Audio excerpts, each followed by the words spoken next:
ओम श्री सिद्ध भैरवाय नमः. माणूस आपण जन्माला आलो आहे माणूस म्हणून, आणि प्रत्येक माणसांना मनाच्या एकाग्रता राहण्याकरता सकाळी देवपूजा ही केलीच पाहिजे.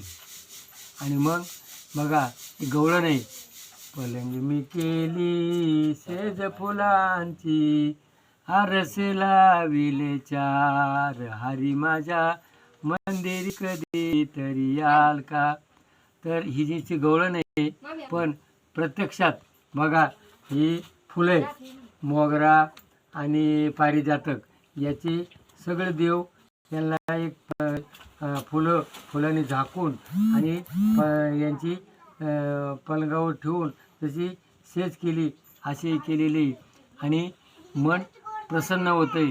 म्हणून प्रत्येक माणसाने सकाळी उठल्यानंतर ही देवपूजा ही केलीच पाहिजे. ओम श्री गुरु दत्तात्रेय नमः. दत्तात्रेय महाराज की जय.